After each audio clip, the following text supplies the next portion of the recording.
Questions on perceived closeness between some of the nominated IEBC commissioners and top government officials dominated the vetting exercise by the National Assembly Justice and Legal Affairs Committee. Nominated IEBC Chair Erastus Ethekon had a hard time assuring the committee that his previous working relationship with former Turkana Governor and State House Deputy Chief of Staff Josphat Nanok will not influence his decision if he takes over as IEBC boss.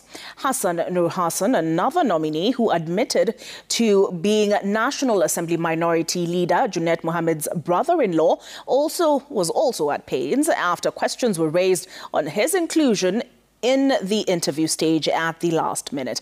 Gatetenjaroge has more. Erastus Ethekon. Taking to the stand after his nomination as the man to steer the 2027 elections, Erastus Ethekon presented himself to the Justice and Legal Affairs Committee as a human rights lawyer with over 22 years of experience. We can't even trust to print.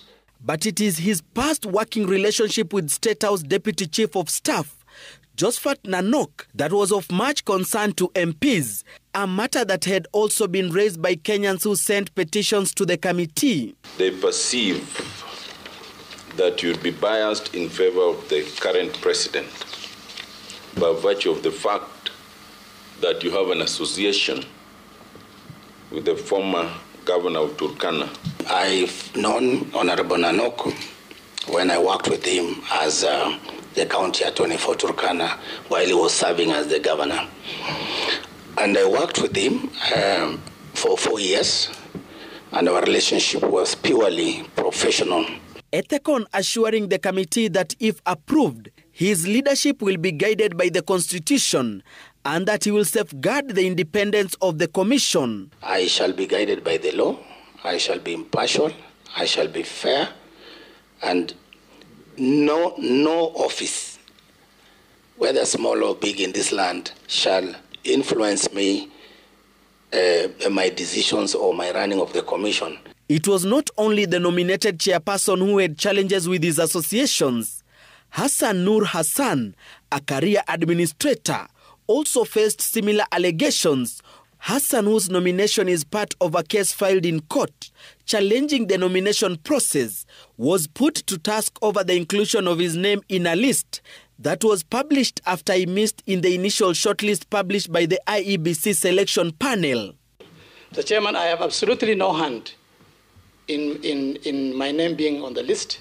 I find myself on the list, and it's not only me. I'm along with other Kenyans, and we were all interviewed. Chairman, I want to leave it at that.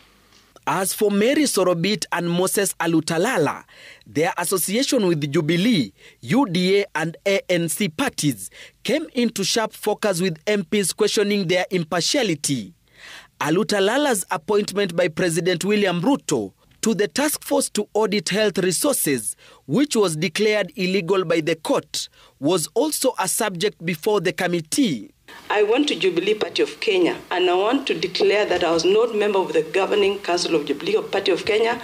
I went there as a member of the Secretariat, where I was the Deputy CEO and Head of Compliance and Ethics. I do not think that where he sits, with profound respect, he expects that if I get this job, I will not work in accord with the dictates of the Constitution and the law just because he gave me a job. Registrar of Political Parties Anne Derito also faced the commission, where she defended her rise in the civil service. Do swear that the information I shall give before. Others who appeared before the committee were Professor Francis Oduol and Fahima Abdallah.